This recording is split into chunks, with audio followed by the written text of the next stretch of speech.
우리가 너무나 잘 알고 있는 격언 가운데 너 자신을 알라, 이 델포이의 아폴론 신전 현관 기둥에 새겨져 있는 이 문구, 이 소크라테스가 인용을 해서 많은 사람들에게 알려져 있는 이 격언 가운데 하나입니다. 너 자신을 알라. 이 소크라테스는 이 말을 인간에게 지혜가 있다 하더라도 이 신에 비하면 그 지혜는 아주 하찮은 것에 불과하다, 이 사실을 인지하고 또 이 사실에 입각해서 내 자신의 무지함을 아는 것이 엄격한 기준에서 이 철학의 매우 중요한 요소가 되어진다, 이런 의미로 이 소크라테스는 이 말을 인용을 했습니다. 우리도 생활 속에서 스스로를 돌아보라라는 그런 의미로 이 격언이 많이 사용되어지고 있는 것을 보게 됩니다. 내 자신을 아는 것 매우 중요합니다. 왜냐하면 내가 주어진 상황, 여건, 형편, 또 나의 능력, 실력, 이것들이 제대로 파악되지 못한 채 함부로 행동함으로 인하여서 뒤따라오는 큰 실수와 또 이어지는 그런 어려움들이 발생되어질 수 있기 때문이죠. 그래서 손자병법에서도 지피지기 백전불태 이런 이야기가 있죠. 상대 알고 나를 알면 100번 싸워도 위태롭지 않다라는 말인데요. 같은 맥락에서 나온 또 말이라고 생각되어집니다.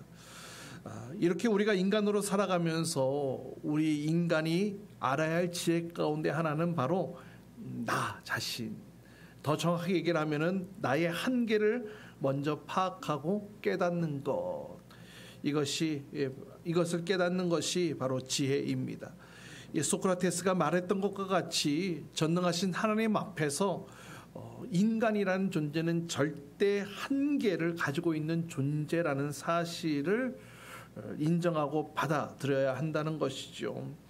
하나님 역시 우리가 겸손함으로 또 신실함으로 나의 한계를 하나님 앞에 인정하고 또 하나님 앞에 의탁하고 구하기를 그런 삶을 바라고 또 원하고 계시지 않습니까?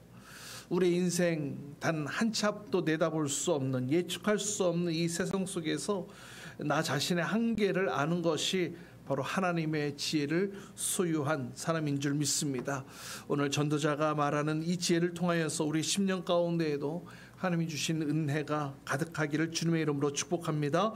1절 말씀 보십시오. 1절 말씀 함께 읽습니다. 시작. 어떤 사람이 지혜 있는 사람인가? 사물의 이치를 아는 사람이 누구인가? 지혜는 사람의 얼굴을 밝게 하고 모든 표정을 바꾸어준다. 자, 어떤 사람이 지혜 있는 사람인가? 사물의 이치를 깨달은 자, 그 사물의 이치를 깨달은 지혜에 대해서 언급하면서 사람이 참된 이치를 깨닫고 가졌다면 얼굴이 밝게 되어진다, 얼굴이 광채가 나게 되어진다, 그러니까 고통과 고난이 전혀 발생되어지지 않을 것이다 라는 거죠. 또 굳은 표정을 바꿔준다, 다시 말하면 고난과 고통의 얼굴 띄지 않을 거라는 거예요.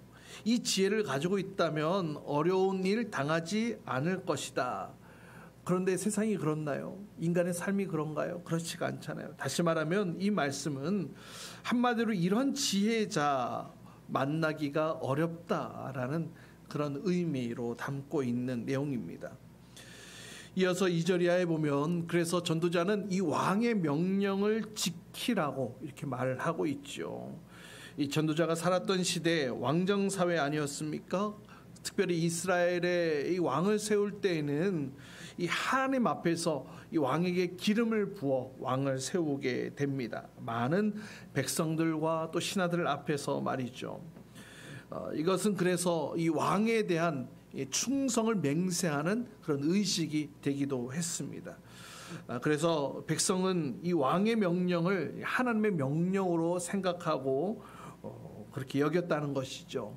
그래서 순종해야 됐던 것인데 바로 하나님이 세워주신 권위이기 때문에 그 앞에 순종하라라는 그런 의미가 담겨 있습니다. 따라서 하나님이 세우신 권위 앞에 불순종하는 것, 이것은 하나님 앞에서 맹세한 것을 어기는 것이고 또 하나님께 불순종하게 된다는 사실. 이에 백성뿐만 아니라 신하들도 이 왕의 권위를 인정하고 또 왕의 명령을 거역하는 것은 그래서 어리석은 일이다, 이렇게 전도자가 이야기를 하고 있습니다. 이어서 4절 말씀 보세요.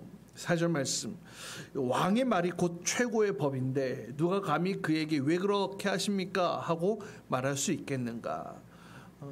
간혹 신하 중에는 자신이 생각하는 이 방법과 이 방향이 더 지혜가 있다고 자부하면서 이 왕의 정책에 대해 잘못됐다고 비판하는 사람이 있기도 했겠죠. 그러나 전도자는 이렇게 고면합니다. 지혜는 있는 자는 우선 왕에게 순종하는 것이 지혜다, 이렇게 가르치고 있습니다. 왜냐? 자기 자신도 지혜의 중심에 서 있지만 하나님의 권위를 가지고 서 있는 왕을 거스를 수 없다, 이렇게 말하고 있는 것이죠. 왕이 때로는 옳지 못한 그런 일을 할 때도 있겠지만 하나님이 세워주신 권위이기 때문에 그 권위 앞에 존중하고 또 주어진 것은, 나에게 맡겨진 것은 성실하게 풀어가는 것이, 행하는 것이, 그것이 지혜다, 이렇게 이야기를 하고 있습니다. 그렇다면 도대체 무엇을 해야 되느냐? 하나님이 세우신 그 권위자들 앞에 우리가 할 수 있는 것은 이 지도자들, 내 앞에 세워진 이 지도자들이 하나님의 뜻에 합당한 결정을 내릴 수 있도록 우리가 같이 함께 기도하고 또 인내하는 것, 이것이 성도의 또 자세인 줄 믿습니다. 그래서 우리가 이 나라의 위정자들을 위해서 함께 기도하는 것이고, 또 여러분 가정의 또 가장들을 위해서, 또 교회 공동체를 위해서 또 기도하는 것 아니겠습니까? 여러분의 직장, 학교, 가정, 교회에 세워주신 지도자들을 위해서 기도할 이유가 바로 여기에 있다는 것입니다. 그리고 이것을 아는 것이 지혜라고 오늘 지혜자는 얘기를 합니다. 이렇게 불확실한 미래에 대한 인간이 가진 한계를 인정하고, 그렇기 때문에 내가 생각하고 판단하고 결정하는 것도 나는 지혜라고 생각하지만 그것이 완벽할 수 없다라는 것이죠. 그렇기 때문에 하나님께 세워주신 그 왕의 권위 앞에 먼저 순종하고 따라가는 것이 우선되어져야 한다. 사랑하는 여러분, 왕 중의 왕, 우리를 통치하고 다스리는 분이 누구십니까? 바로 하나님이세요. 지금 전도자는 이 땅의 왕, 이 땅의 지도자들에게 복종하고 그 명령을 따르라고 얘기를 하고 있지만, 우리의 인생을 조금 더 확대해 놓고 본다면 우리를 이끄시고 인도하시고 또 주장하시는 왕 중의 왕, 바로 우리 하나님, 온 우주 만물의 참 왕이신 그 하나님의 말씀 앞에 그 명령 앞에 순종하고 지키는 것, 따라가는 것, 그것이 참된 지혜자의 삶인 줄 믿습니다. 이어서 7절 말씀 보세요. 7절 뭐라고 얘기를 합니까? 무슨 일이 일어날지 아무도 모른다. 앞으로 일어날 일을 말하여 줄 사람이 누구인가? 그러니까 지혜자는 장래 일을 말할 수 있는 사람, 누구도 장담해서 말할 수 있는 사람이 없다, 이렇게 얘기를 하고 있는 것이죠. 미래를 예측할 수 있는 사람 아무도 없습니다. 아무리 지혜자라고 해도 예외가 아닙니다. 단 1분 1초 앞에 어떤 일들이 일어날지에 대해서 내다볼 수 없는 존재가 바로 인간이 가진 한계라는 겁니다. 그렇다고 시간을 되돌릴 수 있습니까? 아니죠. 그냥 시간의 흐름 속에서 하나님 앞에 절대자에게 부여받은 우리의 시간들을 그냥 하루 살아가는 존재일 뿐이라는 것이죠. 그렇기 때문에 이 인생을 나의 힘으로 살아간다? 이것은 불가능하다라는 겁니다. 이미 흘러가는 시간들 속에 내 삶이 놓여져 있다라는 겁니다. 내 힘으로 뭔가를 하려고 한다면 사실 우리가 결정하고 판단하는 것이 정말 이것이 될까? 정말 이대로 될까? 라는 인생의 불확실성이 우리 인생의 전부를 차지하고 있지 않습니까? 그래서 내 의지로만, 내 힘으로만 살아가려고 한다면 늘 불안과 또 염려, 걱정 가운데 놓여질 수밖에 없다는 겁니다. 따라서 왕의 명령을 따라야 하는 이유에 대해서 사람의 미래를 알 수 없기 때문이라고 말하고 있는 것과 같은 이치인데요. 이스라엘에는 이 왕 곁에 이 지혜자들이 많이 있었어요.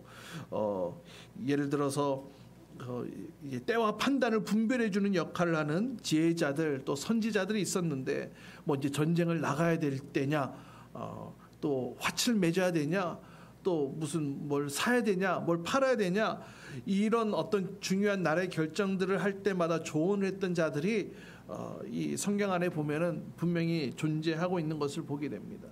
그런데 문제는 무엇이냐? 앞으로 이러한 일들이 일어날 것입니다 라고 예측하고 그에 따른 결정하고 그에 따른 일들을 다 치루었는데, 사실 그것은 예측일 뿐인 거잖아요.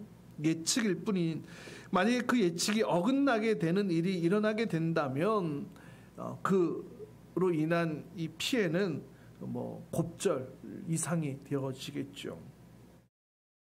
예를 들어서 막 나라 전국적으로 막 농사 짓고 막 이런 일들을 막 붐을 일으키고 막 장려하고 그랬는데, 그냥 그해 여름에 그냥 뭐 이 태풍이 몰아치고 뭐 이런 홍수가 일어나고 이런 자연재해가 확 몰아치면은 뭐 집중했던 것들이 다 날아가는 것 아니겠습니까?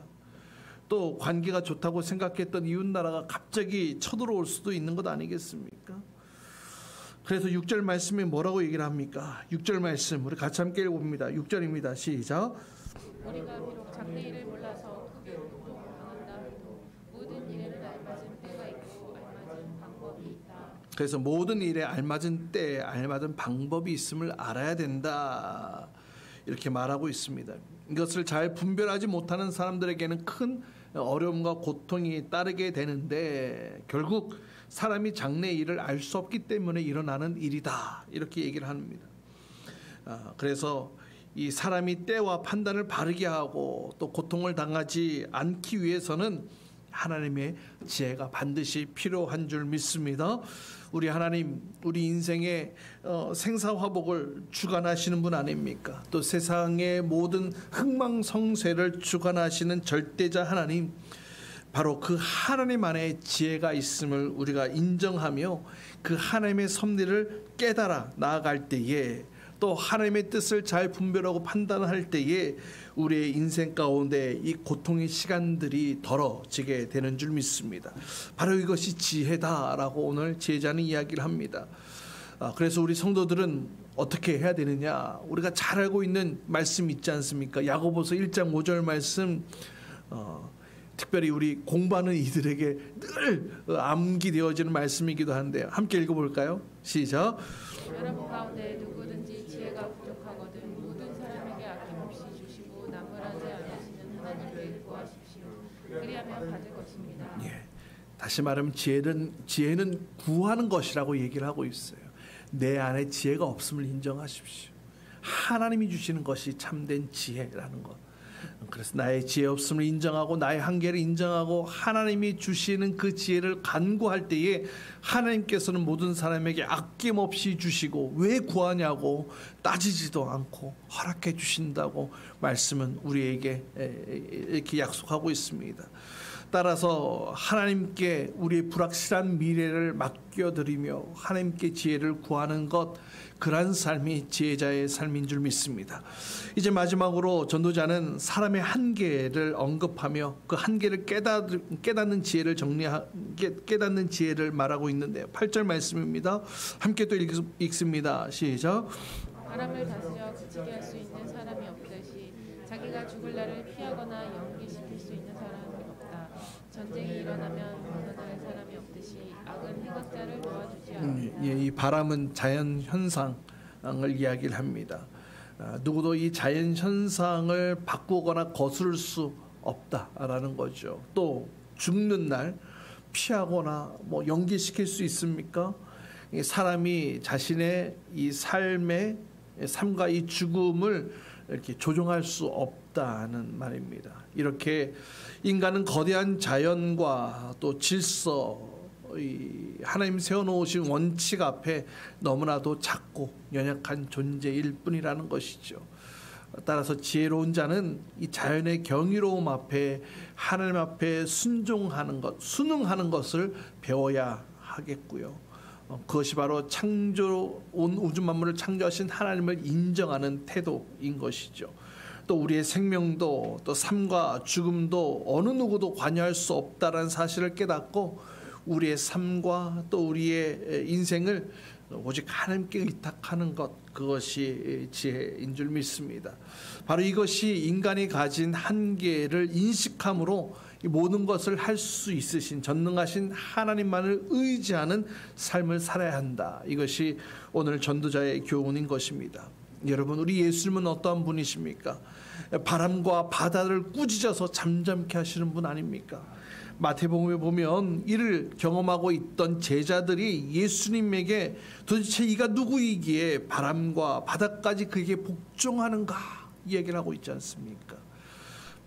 바로 우리 주님이 바로 이러한 분이시다는 거예요. 또한 우리 예수님 무덤 가운데 영원히 머물러 계신 분이 아니셨어요. 그 죽음의 무덤에서 일으키셔서 또 부활케 되어짐으로 인하여서 이 죽음을 극복해내는, 또 그래서 온 인류에게 영생의 또 이 구원의 기쁜 소식을 또 부활의 주로서 온 세상 가운데 나타내게 해주셨는데요. 바로 이런 분이 바로 하나님이시고, 이것이 우리 인간에게 가지고 있지 않는 모습들, 결국 우리의 인간의 이 한계를 인정하고 그 한계를 뛰어넘으신 분께 우리의 인생을 의탁하는 것이 지혜인 줄 믿습니다. 따라서 사랑하는 여러분, 우리는 도저히 바꿀 수 없는 마음의 한계에 이 한계의 마음을, 내가 할 수 없는 것에 막 마음을 쏟기보다는 그 한계를 뛰어넘으신 분 앞에 우리의 마음을 맡겨드리는 것, 우리의 마음을 쏟아놓는 것, 이것이 참된 지혜가 아니겠습니까? 하나님의 지혜를 힘입어서 이 사람의 한계를 뛰어넘는 하나님의 능력을 의지하고 또 그 하나님 앞에 순종함으로 인하여서 우리의 인생이 한계를 뛰어넘는 행복과 승리의 삶을 누리게 될 수 있기를 간절히 축원합니다. 사랑하는 여러분, 이 한계를 안다, 이것은 겸손하다의 다른 표현이다, 이렇게 이야기를 하고 있습니다. 겸손한 사람 하나님은 기뻐하시죠. 자신의 자만에 빠져 있는 자들, 자기가 할 수 없고 또 바꿀 수 없고 돌이킬 수 없는 것들에 우리의 마음이 빼앗기지 말고 오늘도 나를 붙드시는 하나님, 가장 나를 잘 아시는 하나님께서 나의 한계도 주님께서 알고 계시지 않습니까? 나의 연약함도 다 알고 계세요. 알고 계시고 그것을 극복할 수 있도록 또 채워주시고 또 함께 하시고 또 힘을 주시는 그 하나님께 우리 인생을 맡겨드리고 의탁하는 지혜가 우리의 삶 가운데 있기를 주님의 이름으로 축복합니다. 우리 같이 함께 기도합시다. 오늘 주신 말씀 붙드시며 먼저 함께 기도하겠습니다. 불확실한 미래와 또 인간이 내가 가진 한계를 인정하고 우리의 왕 되신 하나님께 우리의 하루하루를 맡기는 인생 될 수 있도록 모든 한계를 뛰어넘으신 그 하나님께 우리의 마음을 내어드리고 또 겸손하게 하나님께 우리의 인생을 의탁하는 지혜로운 자가 되게 하옵소서. 또 우리 인생뿐만 아니라 내가 품고 있는 기도의 제목들, 또 내가 가지고 있는 여러 가지 어려운 문제들까지도 주님께 의탁하며 나아가는 또 기도하는 간구한 시간 될 수 있기를 바랍니다. 이 시간 주님의 이름 부르짖고 또 기도하시면서 또 여러분의 기도 제목 주님 앞에 올려드리는 시간 갖도록 하겠습니다. 함께 동성으로 기도합니다.